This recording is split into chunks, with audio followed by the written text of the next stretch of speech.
العالمين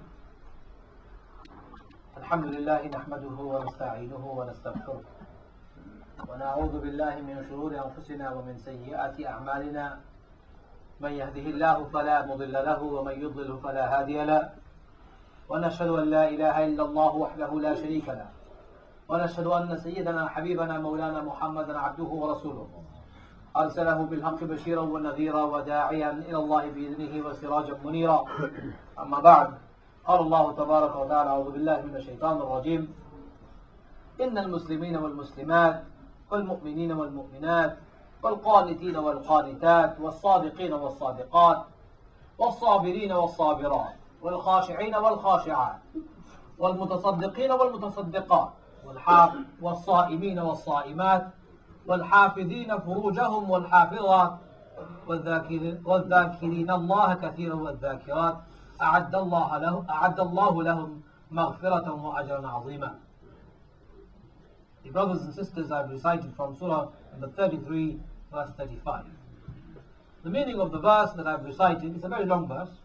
It is as follows: Verily, for all men and women who have surrendered themselves unto Allah, and all believing men and believing women, and all truly devout man and truly devout woman, and all men and women who are true to their word, and all men and women who are patient in adversity, and all men and women who humble themselves before Allah, and all men and women who give in charity, and all self-denying man and all self-denying woman, and all men and women who are mindful of their chastity, and all man and woman who remember Allah unceasingly. For all of them, Allah has prepared forgiveness of their sins and mighty reward. My brothers and sisters, I want to talk about honesty and integrity in the light of Islam today. This verse gives the description of an honest or a believer who is honest, man or woman. And it talks about honesty in the light of our surrender to Allah Azza wa Jal on one hand, but on the other, us having profound character, integrity, and all the rest of the good qualities that we find so much praised by Allah Azza wa Jal in the Quran and exemplified by His beloved Prophet Muhammad sallallahu alaihi wasallam. We at the moment are witnessing an extraordinary time. A time when dishonesty, deceitfulness and corruption has become known. We stand at an extraordinary time.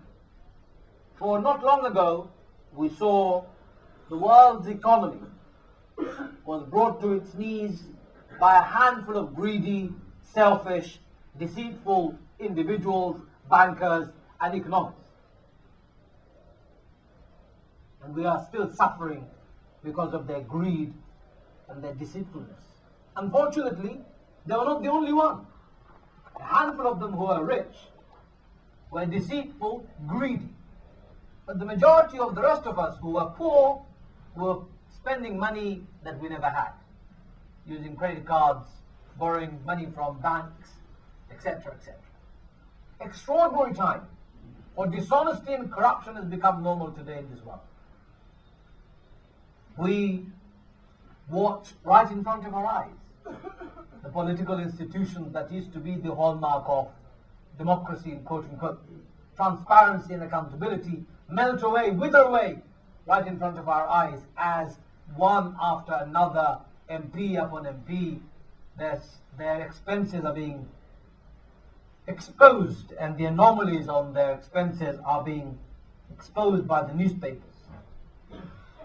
All of this severely damaged our trust on those who rule us. I believe this is based on dishonesty as well as deceitfulness. Dear brothers and sisters, we stand at a time when in the world poverty and malnutrition is a daily occurrence for many people of the world today. This is not because there is not enough wealth in the world. is because of mismanagement of the world's wealth by a few corrupt, illegitimate rulers who rule by iron fist and govern using military might and strength, brute force. Brothers and sisters, we stand at a very extraordinary time. All the time, while people of the world are claiming poverty and malnutrition is on the rise, obesity in some parts of the world are rising at an alarming rate, because there is another bunch of people who are eating too much, consuming too much, wasting too much, without even thinking about the consequence. We stand at an extraordinary time, my brothers and sisters, because the gap between rich and the poor is widening every day. All of this because of lack of honesty and integrity. You know what? It's interesting. Yesterday, Mr. Obama gave a speech in Egypt, telling the Muslim world his intention to do the right thing. Well, we should praise where praise is due. At least he was bold enough to make some of those profound statements that we've never heard from an American president ever. So we should praise the man for making such bold steps. He said in a speech yesterday in Egypt, "I have come here to seek a new beginning between the United States and Muslim world, based on mutual interest and mutual respect. No single speech can eradicate years of mistrust."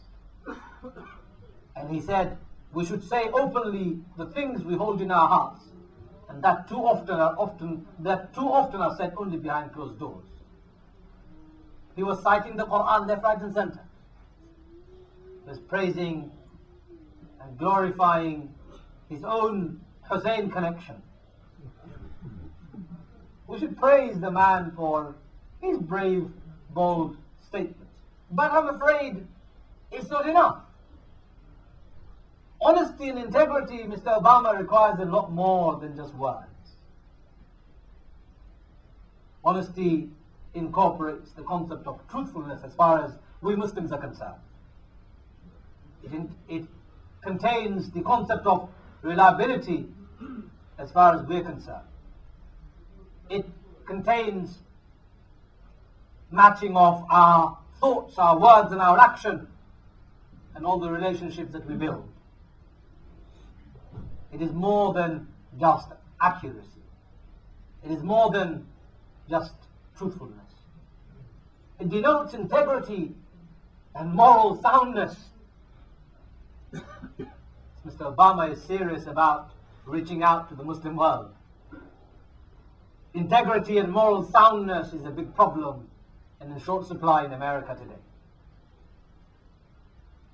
He can tell the world and the rest of us what to do. Unless he's able to sort out his own home, very little will be achieved. So, Mr. Obama, you tell us about honest conversation. You're right. Years of mistrust cannot be withered away with one speech. Do you know why there is a mistrust, brothers and sisters?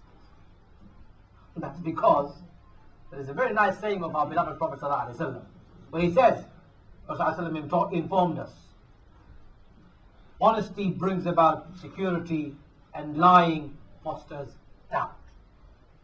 Years and years of dishonesty and lying by America has fostered doubt and mistrust. Simple truth is, if that is changed, I think things will be better. Rasul ﷺ said, and he warned us about what will happen if we become dishonest on our